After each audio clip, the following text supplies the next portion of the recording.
There we go. I see my friend Tom. That means we're live. This is not the smartest guys in the room. Yo, yo, yo. How is everybody doing here? We're shot out of a cannon today. Tom, how are you, my friend? I'm doing well, buddy. I'm doing well. I just got back from a swim a little while ago, so feeling good. Trying to get back into the swing of things a little bit because a buddy of mine just convinced me to sign up for another race. So I've got a race coming up in September now that I got to get ready for. Where's this race at? It's the Ironman 70.3 Jones Beach, or Ironman 70.3 New York. So it's at Jones Beach in New York, out on Long Island. So yeah, so that's where I'm headed. September 26th, just a couple of days before my birthday. So got to get ready for that. There you go. There you go. Well, good luck to you. Me and you were texting back and forth. You're trying to get me motivated, committed to do not an Ironman, but some kind. I got to step up my race game, Tom. I feel disappointed, and then all of a sudden, then I am sore for 5 days, and I'm like, oh, maybe I don't want to race, and that's how quickly my decision turns. Well, we were talking about it, and are you good to get into it? Like, do you want to get into it for a second? Okay, let's go a little bit. Yeah, Okay, okay. So yeah, you threw out the word marathon, right? Which, hey, I think if you set your mind to it, you can definitely definitely finish a marathon, like no question. The limiting factor, I think, is two things, right? Like which race are you going to do, right? You got to pick a race, and then two, you got to make sure that that race is far enough out that you can actually train for it, right? So that you don't get yourself hurt. And so we talked about Rehoboth Beach, right? Becky's actually running that marathon. I'm just going to float this out there, right? I know we talked about it, like and the timing kind of works, right? Theoretically, it's tight, but like I know there's a Steelers home game the next day. But again, it's the next day and it's a home game and it's a night game. So like you've got time to get home in order to make that game. What's this date again? I'm just going to write this date down for today in my hypotheticals. I believe it's the first Saturday in December, and I believe this year it's December 5th. December 5th. So it's probably going to be snowing. No. It's probably snow. I'll be running in. It's Rehoboth Beach. It's not going to be snowing. Me and Liz went to Rehoboth. Like, I like Rehoboth. I went to Rehoboth a few years ago. We went to Rehoboth. It was like November one year we went. No, it was perfect. No, it was May. One year we went in November. It was still sunny, like you're saying. The next year we went in May, and it was like a monsoon, a blizzard. We were there about 12 hours, and I said, let's go home. And she still holds it against me. But Dom, it was like it was miserable there. I mean, look, in terms of like a running event, there's a couple of things that Rehoboth Beach Marathon has going for it, right? It's a flat course, right? There's very little elevation gain because you're basically running along, sort of the towns around Rehoboth Beach, right? So there's like you're at the beach. There's no hills, right? So it's very flat, which is nice, which means it's a little bit fast, but also because it's in the beginning of December, that means that it's not hot. And like the worst thing, it's one thing to go out for like a couple of miles, like when it's 80 something degrees out, and get a sweat going. Like doing hours in that kind of heat, like it really starts to drag you down. I cannot overemphasize how big a performance advantage it being cool out is and how nice it is. Like I have run that, like I've run that race 3 times. And it'll be in there. One of the years that we started, it was in the 20s at the start. And I was in a t-shirt and shorts and it was great. Great. I'm telling you, it was great. It was great running weather. So yeah. So, like you don't want it to be hot. You don't want it to be warm. Like you ask any marathoner and they're like, ideally 50s or below, right? For actually having a good race. So it is actually good that it's in the beginning of December. It is not traditionally snowing. I don't think I've seen it snow any of the years that we've done it, and we've gone there for like 7 or 8 years, right? So like, I don't think we've seen it snow any of the times we've been there. But the other thing I'm going to throw out, just going to lob this out there, is in addition to the marathon, they also do a half marathon, right? So like Becky's running the marathon this year. Her training plan started 2 days ago. So like if you want to run the marathon, like you got to start training like now. Like you have to get on a training plan and like start it now. But if you want to do the half marathon, you got a little bit more flexibility, right? So like you can start a training plan soon and you'll still totally be fine. But like if you want to run the marathon, like you got to start training yesterday. Like on a training plan too. I don't mean like run hard. I mean like following a training plan. So yeah. So that's my advice from that's the next thing I'll Google training plan. But I will tell you, and Julie will know. I see Julie up here that, as you know, many things work around the Steelers' schedule. So you caught yourself, because I looked up 2 other ones and they were on Sundays. So I was like, nope. Me and Julie are working on a Creative Con in Orlando, and the dates could coincide with a playoff Steeler run, Tom. And I was like, well, I hate to tell you, if the Steelers are playing that Sunday, I'm not going to be there. So I've got my priorities straight at all times. So, all right, this is not the smartest guys in the room. Today we're talking about big business wants storytellers. So, big business wants storytellers is how I framed it. Tom, you want to just touch on that before we get into our group here? And I got thoughts on it, but you brought up the subject. This was your subject today, and I titled it. But go give us your thoughts. Yeah, sure. So this is an interesting thing that's going on, right?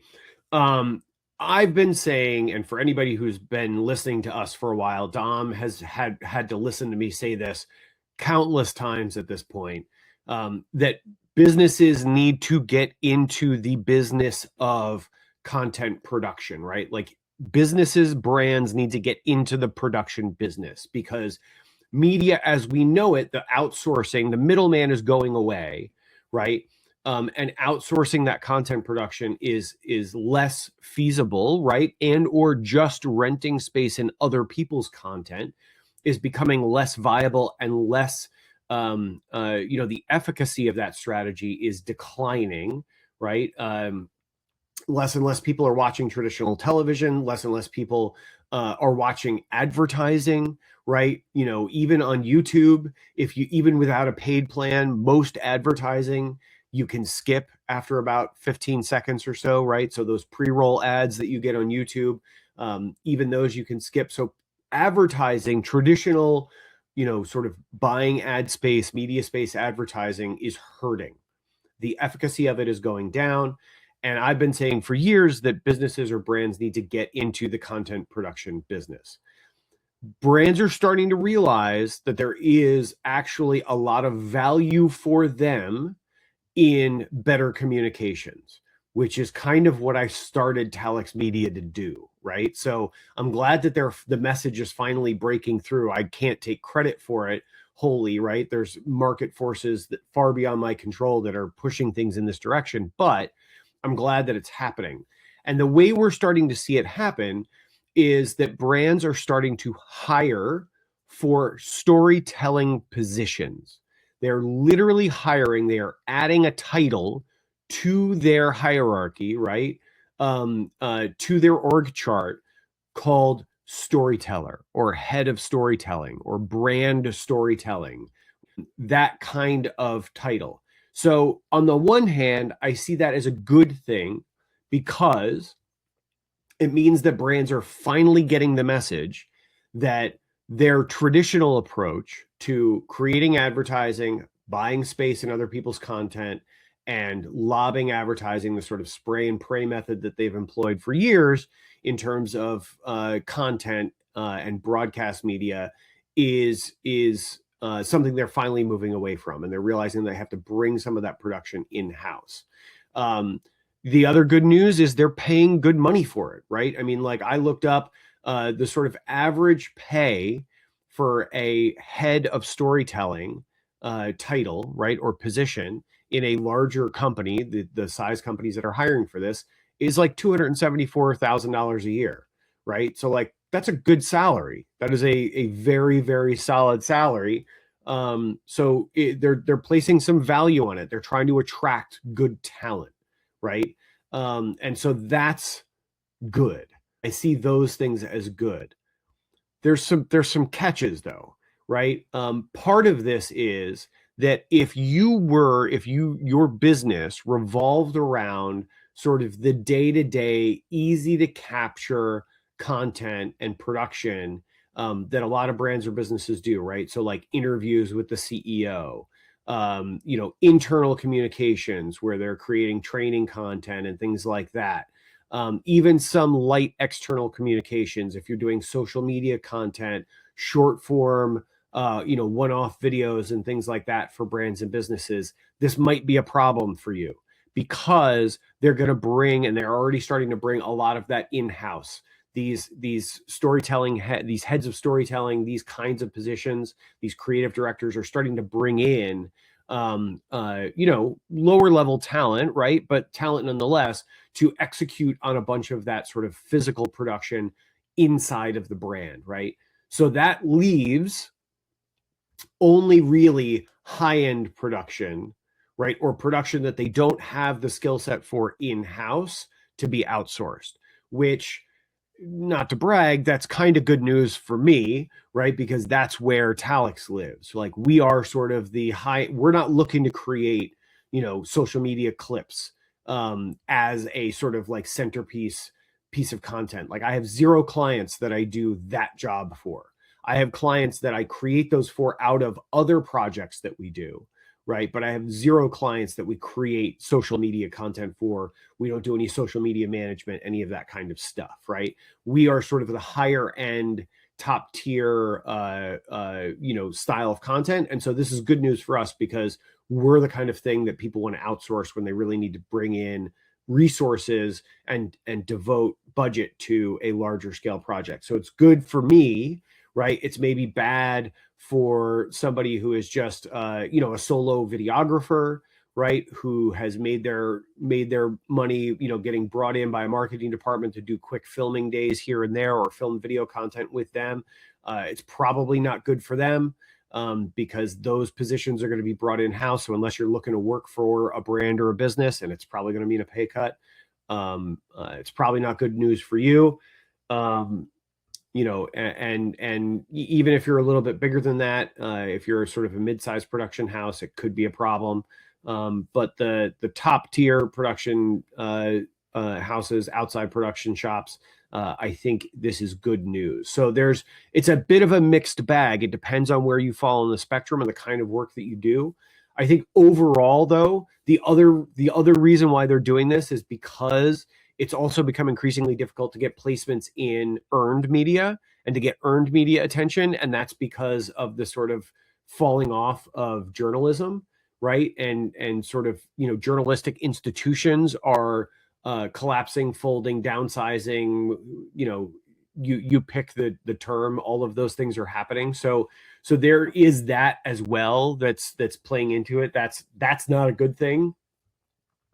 But I'm glad to see that some brands, some businesses are actually starting to get the message and realize that the way forward is to get into the business of production, to bring some of that in-house, to bring in creative positions that understand storytelling. And then that gives me somebody that I can work with inside the business. So for me, I'm kind of excited. I think it's going to be good for my business. I would hope it would be. I've been saying that for the last like 8 or 9 years, this is where we're going. So if I wasn't positioned well for it, I have only myself to blame. But yeah, so that's my thoughts. That's where I think we are. That's where I think we're headed. And that's why I think it's a bit of a mixed bag. It's depends on where you sit. It might be good. It might be time to break out the champagne, or it might be time to batten down the hatches. So it really depends on your perspective. But that's what I got for you, Dom. Tom, this is an exciting place to be. And as a publisher, as a storyteller, I have clients and authors getting tapped on the shoulder every day, tapped on the shoulder by big corporations to come help them tell stories, to work for it's weird because you mentioned both paths. I have authors that are being asked to be collaborators, and then I have authors that are being poached by the big companies. I have authors that are poached by the government to tell stories, Tom, for branches of stories. They write branches of stories for the government and get paid well to do it. So some of them, the one gentleman that does it, he says, I'll do it as a contractor.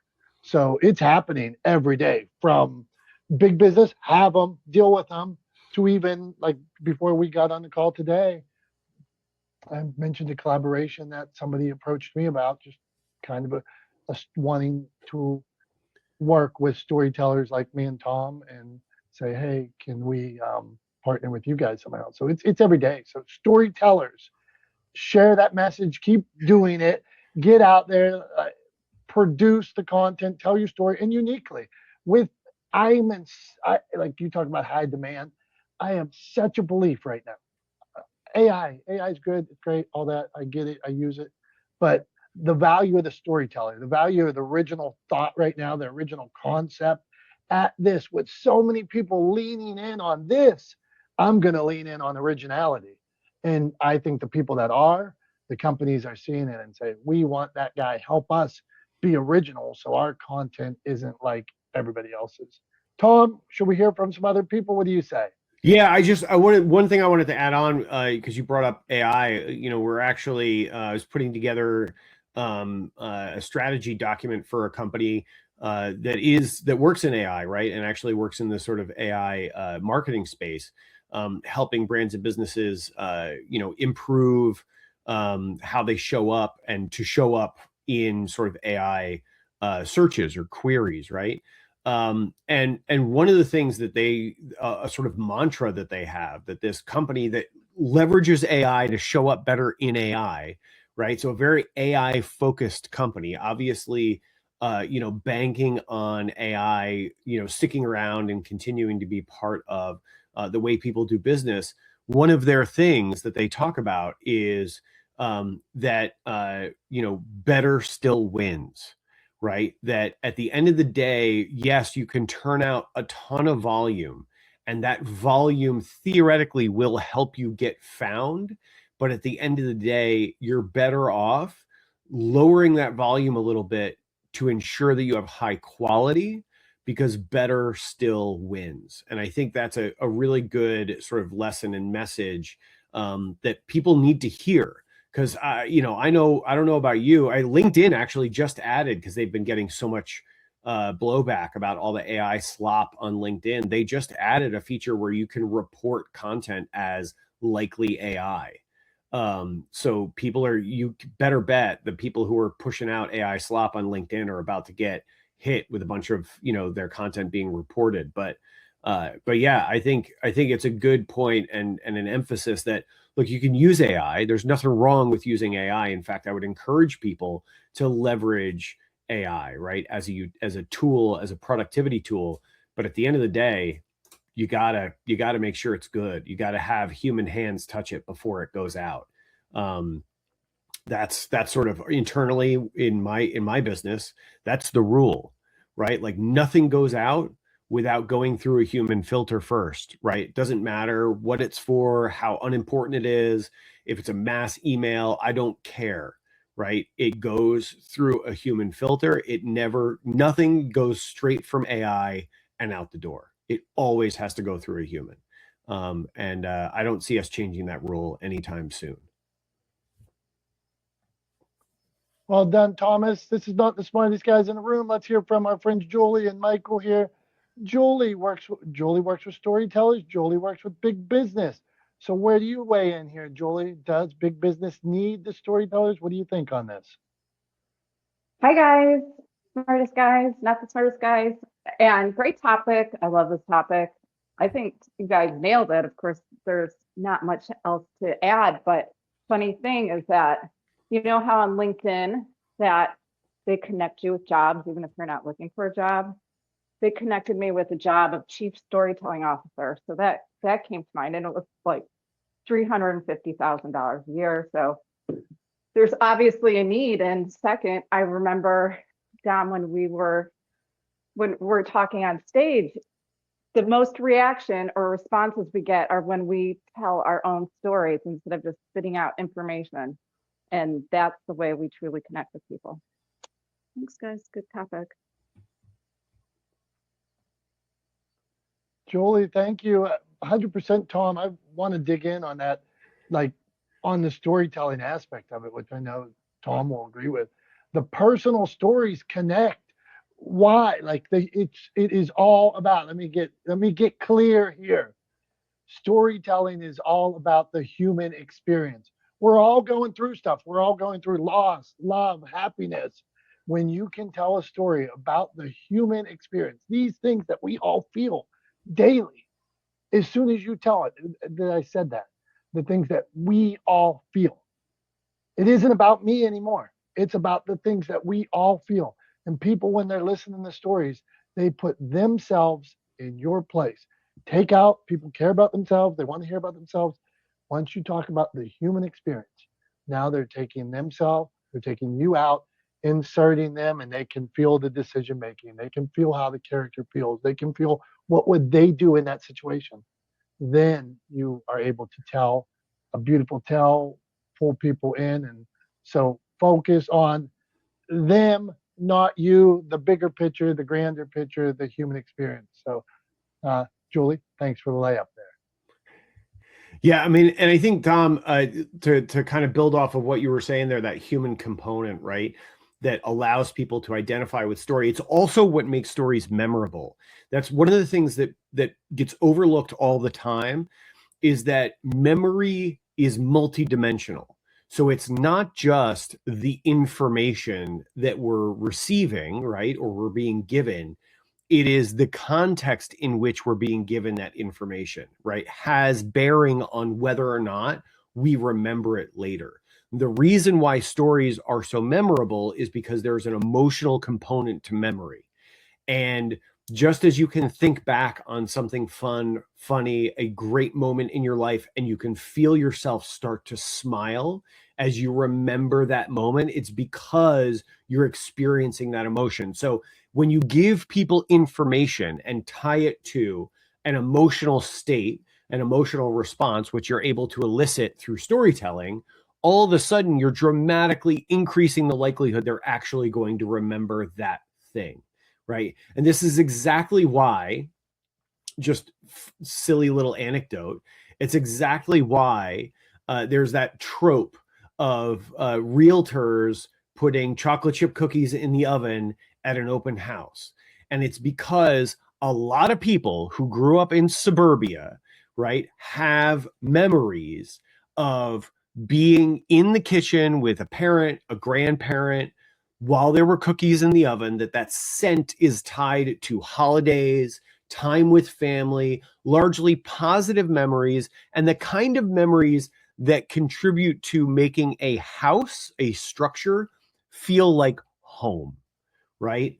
And so that's why they put chocolate chip cookies in the oven, is because it triggers those memories, and it makes you look around and go, oh man, I could imagine like cooking in this kitchen with my grandkids 30 years from now. Right. So like, that's what they want to accomplish with that. And then, yeah, from my side, I mean, I couldn't agree more in terms of storytelling. In fact, I agree so much that I literally, it's in black and white written into my legendeering strategy.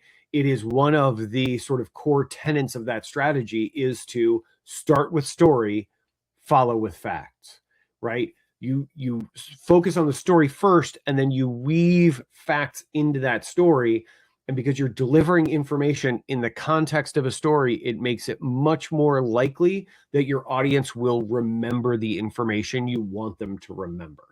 And so that's why you always want to start with story and follow with facts. Tom, that's good stuff, man. I'm going to have to go back to my legendarying and reread, because you are on fire and the book is really good. All right. Before we get to Tom's thumbs, We got Michael here. I'm looking at his profile picture, a little distorted, almost like it's a art project or something. So, Michael, where do you want to weigh in on this subject today? You heard what we're talking about. What do you got for us? I would say that opening salvo from Tom was excellent, like dead on, in terms of kind of how the industry is shifting and where the responsibilities and roles are emerging within companies. For sure, the concept of storytelling, I think, is becoming more valuable as they're realizing that, like, they need to pull this stuff in-house. You cannot farm out your brand and marketing to third party all the time. A lot of this stuff has to be owned, and I think kind of a culture that runs adjacent to what's happening unseen inside of a company, to personify that with either characters or story, or even leaning on the people within their own company to manufacture content and to put out the message and to make a message that's palatable for actual human readers. I know, we're all talking about AI. We're all trying to make things for AI and with AI. I certainly am. I have a couple of films in streaming distribution now that were made with AI, and a third one that I'm in QC with right now that is a hybrid. So it kind of uses traditional film and AI with photography and stuff like that. So I mean, this stuff has kind of like become necessary. I think it can get a lot of projects across the finish line, or even get projects started that were basically slow to develop because there's a lot of moving parts. AI helps to make sense out of that. I've been a pretty heavy user of that stuff, and like I've have worked in the industry too with marketing, and like have definitely seen clients kind of picking up more of the production side. But when it comes down to the strategy and kind of thinking about, what types of media to focus on and how to organize that I think is kind of where folks like us have been able to maintain value for clients and companies. Personally. Thanks, Michael. Appreciate that. And appreciate you being here. Thanks for joining us up on stage and sharing your thoughts. It's and thanks for your compliment on my opening salvo. I appreciate it. Yeah. But yeah, I mean, I think at the end of the day, generally speaking, I kind of like, I inhabit a unique position, or relatively unique position, that because of my background, because of coming up in the television industry and ending up as a showrunner there and overseeing series-wide production of TV shows, I have the unique sort of skill set that I can bring to bear for clients to help with, particularly with sort of episodic or longer form content production, and all of the sort of machinations that go along with those things. As opposed to, what they'd be able to bring in-house with somebody with a different background. And so yeah, I mean, I think, look, at the end of the day, the industry is shifting. Change happens all the time, whether we want it to or not. I think the important thing is to keep your eyes and ears open, and figure out, instead of looking at it going, they're eliminating my job, or my job's getting pulled in-house for a company. Look at how you can reposition yourself to best, leverage your skill set to provide value to your clients, and just keep moving forward. I think that's the approach that people need to take as the sort of climate continues to shift around us, in the coming years. But yeah, no, appreciate you being here, and thanks for your thoughts. Good point, Michael. So yeah, it's all right. So here we are. It's just past top of the hour. Not the smartest guys in the room. We're here on Clubhouse. That's how we're including folks in the conversation. That's how we always include our favorite people in the conversation.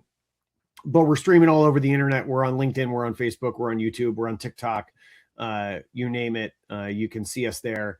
And of course, you can always catch episodes following up shortly. Usually Mondays, right, Dom, is when they're usually going out. So you can usually find us on Mondays in your favorite podcast app. If you want to re-listen to an old episode, listen to a new episode, whatever you want to do, check out your podcast app, wherever you like to get podcasts. You'll be able to find us there. Not the smartest guys in the room. New episodes out on Mondays. Tom, and something else we do in every episode, it is time for Tom's Thumbs. And that's Tom, we're our production expert, 20-some years in the biz, and author, weighs in on something. And it could be food, it could be pop culture, it could be something I saw on the news. Tom, today I want you to weigh in on something I see almost every day of my life. Everywhere I go, I see. Tom, a thumbs up or thumbs down to Dollar General. So, okay. I do not have any Dollar General stores like immediately close to me. There are some within like 10 miles or so, but not one that we sort of shop at, and we don't exist in a food desert. And so we don't rely on Dollar General for like our food shopping, right? But a lot of people do. And here's the problem with Dollar General. Again, it's kind of a double-edged sword. It's sort of like Walmart if you just look at it from like a 30,000 foot perspective, right? On the surface, you think, okay, well, Walmart put a lot of small businesses out of business, right? So that's a bad thing. We're gonna count that as a bad thing.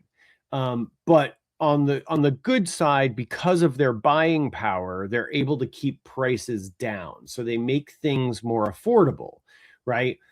But then going back to the bad side, what they do then is they go for the cheapest possible options to create the best margins for themselves so that they can sell you something that's inexpensive. But what they're selling you is a worse product than what you would get for marginally more money somewhere else, right? And so again, like we're kind of we're back in the bad column. And I think Dollar General falls into a similar category, right? Dollar General grew out of this idea that inexpensive food products, right, were hard to get in rural areas. And so they sprung up, right, into more rural or underserved communities that weren't big enough to sustain a supermarket, right? But the problem is a lot of those communities did have small markets, right? Or small stores or little local markets where people did their food shopping. And when Dollar General came in and built a place a couple of miles outside of town where they didn't have to deal with zoning issues and permissions that municipalities could have blocked them, they built a couple miles out of town instead of right in the middle of town, right on Main Street. What you end up with is them putting those local markets out of business. And now Dollar General is the only option, in a similar fashion to how Walmart has become the only option in a lot of rural areas, right? Because nobody else can compete on price and nobody else can compete on volume or, one-stop shopping, right? And so you end up in this place where people are getting worse food, less fresh food, because generally speaking, Dollar General doesn't have any fresh produce. So it's hard to come by fresh produce. So people are getting worse food. They're getting less fresh food. And their local markets, and it has depressed the economy in their communities because the profits, right, for that business don't stay in that community, right? Dollar General is not based in rural Pennsylvania, right? They don't keep, some of the money stays there in the form of employment for local folks. But again, Dollar General, like other large companies, seek to pay people the least amount possible. So not necessarily even a living wage, even in a rural area where the cost of living is less. So yeah, I mean, I get why people like Dollar General. I get the value of it. And if it's your only option, it's your only option, right? And I wouldn't begrudge anyone shopping at a Dollar General if it's the only thing they can afford or if it's the only thing that's accessible to them. But as a company, would I shed a tear if Dollar General disappeared tomorrow? Nope. Would I be at all upset if Dollar General went out of business? No, not a bit. Would I think in the long run it would be a good thing for more rural communities and underserved communities if Dollar General exited and they had to go back to a system that supported more locally owned businesses? Yeah, I think that would be good in the long run. So I think all of that is to say, at the end of the day, Dollar General gets a thumbs down. Tom, good one, man. And I knew that was going to be tough for all those reasons that you said. Like, I live in rural communities. I go through rural communities every day, and they don't have these. There isn't places to get fresh food and milk and things like that. So we need a place to get the milk. I wonder how much they are subsidized and things like that. That, well, you took this mom and pop business away and then you got subsidized. So it's a confusing, it is a confusing thing. And I think you cogent argument there. I think one of the biggest things, and I'm going to get on my nutrition soapbox here for a hot second. I think one of the biggest things is the lack of accessibility to fresh produce, right? That is a problem. What it leads to is people don't eat nearly enough fruits and vegetables. And one of the sort of key indicators we can see to this is the fact that colorectal cancer is one of the leading causes of death for people under the age of 50, right, in this country. And one of the easiest ways, one of the best ways to prevent the onset of colorectal cancer for most people, right, unless you have other illnesses that prevent this, is to get adequate amounts of fiber. And guess where you get fiber from, right? From fruits and vegetables primarily, right? Some from grains, but mostly it comes from fruits and vegetables. That's where we get most of our dietary fiber. And so not having access to fruits and vegetables, to good fruits and vegetables, and not eating enough fruits and vegetables as a result of it, is having a negative health impact on our population. And that's a problem that we should be addressing, and not one that we should allow companies like Dollar General to feed into and to continue to basically support a system that increases the likelihood of death from a very, very preventable cancer. So that's my nutrition soapbox. It's eat your fruits and vegetables. 2/3 of your plate should be fruits and vegetables. 2/3 of it. Tom, good stuff. Appreciate you. Look, you got some hearts on that. Okay, this is not the smartest guys in the room. Big business wants storytellers is what we're talking about today. And I'm thinking here, and I just wanted to be clear that I work with multiple people right now that have been called up from the bench by major organizations, major corporations, the biggest names in the world, that said, we saw you messaging, putting out content. We've seen what you are doing. And they got jobs, partnerships, major bankroll from consistent content where they were telling unique stories. And now they are representing the hugest names in the world and still doing their own thing too. So you talk about living your best life. My people telling their stories tapped to help these other companies. So I'm when Tom brought up this subject, I hear it, I see it, and I'm watching and I'm gonna ride their coattails too, Tom. So I'm in like euphoria. You said being in the right place at the right time. I'm so thrilled and happy for my authors and clients that are getting these taps, and then I'm gonna ride their coattails and hang out with them when we're at these cool places. So, Tom, what say you on that?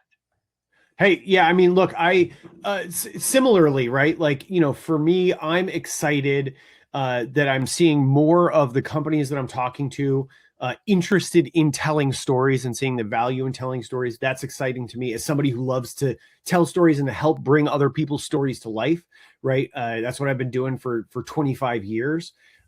Is I've been in the storytelling business my whole professional life since I got out of college. So you know, I love it. I'm excited for it. It's an exciting time to sort of be in a position like I'm in. And also I'm happy for it because I genuinely believe so long as there is, you know, sort of ethical guidance behind it, that an improvement in and a focus on storytelling and better communications between brands and businesses and the communities that they seek to serve um, makes it a better world to do business in for all of us, right? Makes it a better world. It's more likely that businesses are going to start looking at their customers and their communities as people, as human beings, rather than as dollars and cents on a P&L and rather than data points on a spreadsheet, right? We are hopefully going to see a bit of a shift in culture around how companies treat people. And that I think is a really good thing, something I'm vying for sure, and something I, you know, is part of my, you know, kind of mission that I've taken on the mantle of, which is to humanize the world of business through better communications, right? Like I think that we are moving in a positive direction when it comes to that. And so that's exciting for me. I'm curious, I got to tell you, Dom, I'm curious to hear what Dr. Tachi thinks on this subject, because I'm sure that she's got some thoughts as a storyteller, as a journalist, right? Some thoughts on this idea that, you know, companies are bringing storytellers in house, which is a good thing, but it's partially motivated by the fact that the journalism industry is shrinking, and in some cases just sort of being fallen apart or destroyed from within, depending on where you look. So yeah, I'm curious to see what Dr. Tachi thinks about this subject. Good morning. I hope that was my cue to answer. So, good morning. I think that what's happening is that businesses are observing what's happening in the world of media in terms of telling stories anyway, and are figuring out that this is something that we can do to increase sales, to connect better with customers, etc. So all we have to do is look at some of the things that are happening with brands themselves and how they are creating micro dramas and they are creating series. And I told you all about this before. The first time I saw this happen was with Chipotle back in 2012, and how they created a whole series based on a character. And it was obviously to sell more bowls or more of whatever Chipotle sells best. And so I think they're noticing what's happening and the increased growth of these types of things. And they're like, okay, well, finally, they're realizing, okay, well, we want some of this as well. Not that they weren't necessarily into telling stories, but that was a byproduct of selling products. But I think they've begun to realize that people connect with storytelling and they connect with people and ideas. And this is an interesting thing. So I saw something on social media where someone was talking about the change in SNL and Saturday Night Live. Now, this is not related, but it is related. So they were talking about the places where people came from and why it feels different now. So apparently what happened is the people that were from the original SNL up until a certain point, they came primarily out of the Groundlings and Second City. And those are both like improv troupes. But the difference between then and now is they focused on a character. They developed characters, and then we got to know the characters. So you could think about back in the day when Eddie Murphy was on, okay, Mr. Robinson's Neighborhood, and you started to connect with specific characters. Whereas now they focus on situations. And those people came directly out of, I can't remember the improv troupe, but they were taught to focus on situations. So it feels better. So if you kind of feels different, I should say. So if you connect that to this and businesses, we connected with SNL because we could connect with characters. So this is where that storytelling thing comes in, where they're developing stories, where they're connecting with a character. Think about some of the like Progressive and how much we connected to Flo. Flo was that central character, and it made you think of Progressive. So those are just some of my thoughts. Dr. Tachi, thank you. Go on, Tom. Jump in. Yeah, I was just going to say, it's interesting you brought up the microdrama. There's actually, we talked about microdramas a couple of weeks ago here, and it's something that I've actually been looking to incorporate into the proposals that we're putting forward. In fact, we're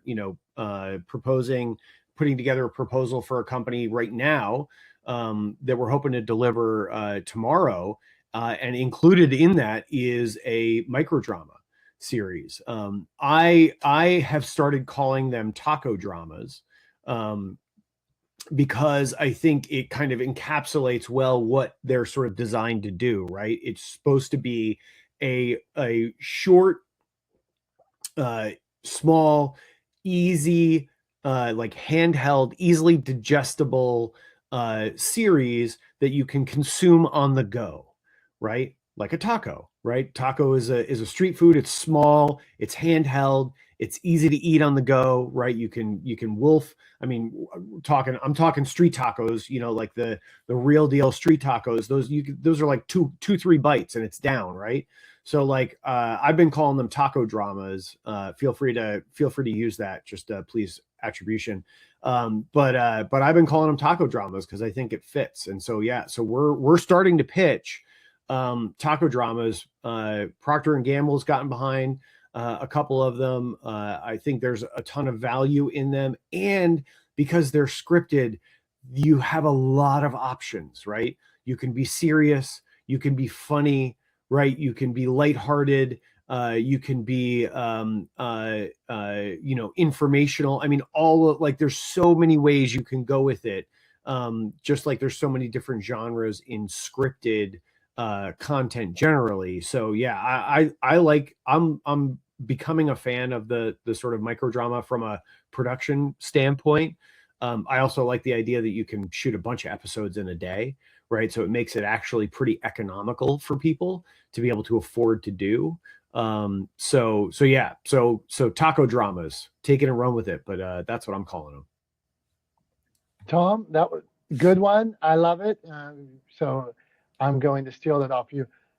I wanted to jump on this, and like I live in a world of 24/7 content output. And so sometimes people would come to me and be like, why is there so much? How do you put out so much content? Tom, you talked about humanizing the world of business. I say developing stories that elevate humanity. And how I do that, sharing inspiration, positivity, and smiles. Every story, everything I'm part of is developing stories that elevate humanity, sharing inspiration, positivity, smiles. So like us being on Not the Smartest Guys in the Room today, it is that. If I'm on a podcast with Julie, if I'm sharing another author's work, if I'm sharing a story of overcoming abuse, if I'm sharing a story of autism awareness, it is all inspiration. It is all positivity. It is all content as well. So it's a 24/7 output of content in that space. So when you talk microdrama, sure, it's microdrama. Us breaking this into clips, it's 24/7 output. It's microdrama. It is the output of content. When I say developing content, because I'm not always the one sharing it. So I develop it. I help other people share the content. that changes the world. That's what I want to be part of. So every day it is that. It never changes. And that's why it is easy to put out content. That's why so much content goes out, because I'm just sharing the content that makes a difference in the world. And at the end of the day, if I'm able to do that, if I'm able to do that one time, it was a pretty good day, Tom. So we get off here today, we made one person smile, or one person hears about the taco drama, or they hear something we said and it makes them smile. Well, that was a pretty good day. If it's something I share about another author and it makes people think, I can get through this, well, it was a pretty good day. And at the end of the day, the world is a little better place. So that's what I got. You know what else I got, Tom? It is time for PSAs. You got a PSA up and ready for us today? You ready to rock on PSAs? I do have a PSA. It's a serious PSA. So you tell me if you're going light, maybe you should go first. Okay, I'm going light today. I'm going light. That's we see. Me and Tom don't have this overly planned. I'm going light. You can set me up. All right. Tom, recently I went to the beach. Recently I went to athletic sporting events. I'm thankful that I went to both of those places. Grateful. What I am not grateful for is price gouging. Why in the world are so many people price gouging? Why does Major League Baseball have to charge $20 for a beer? Why, when I was at the beach, was it $26 for a soft shell crab sandwich?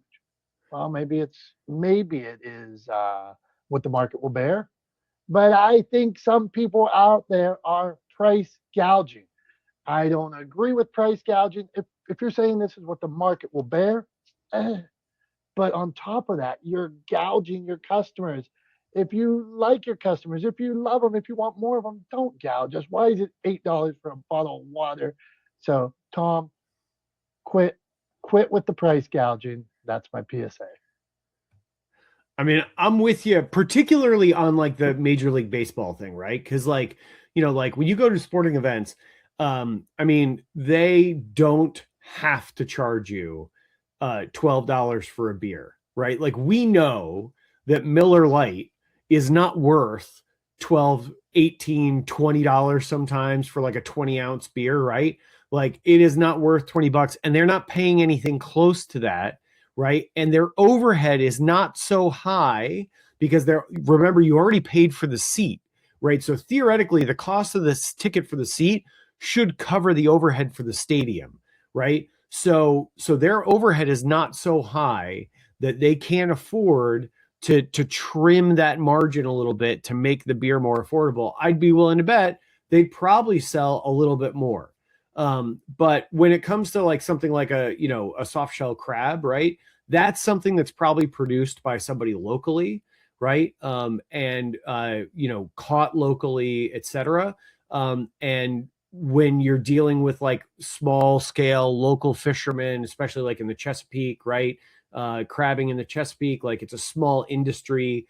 Your owner operators are running boats out there all the time to go do crabbing, and fuel is really expensive right now, right? Diesel fuel is really expensive to run those boats.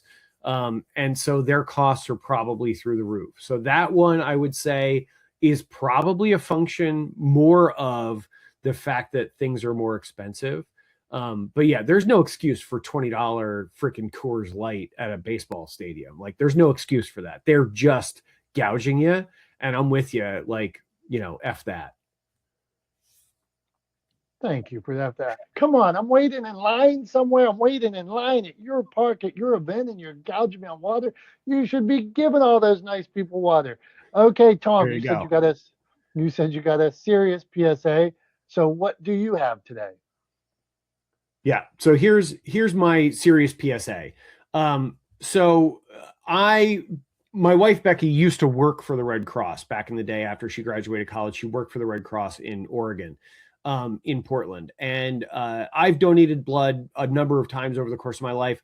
I happen to be O positive. Becky is also O positive. So we're both sort of the universal donors. Our blood can be transfused into like 80% of the population, right? So Red Cross always wants our blood. which sounds like a weird thing to say, but anyway, my PSA is, if you can, go donate blood. I guarantee there's a blood drive around you somewhere, because there is actually a blood crisis going on right now.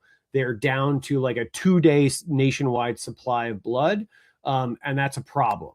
So it's a problem if you or anybody you care about has to have surgery, gets injured and needs a blood transfusion. It's a problem, right? And it can cost people their lives.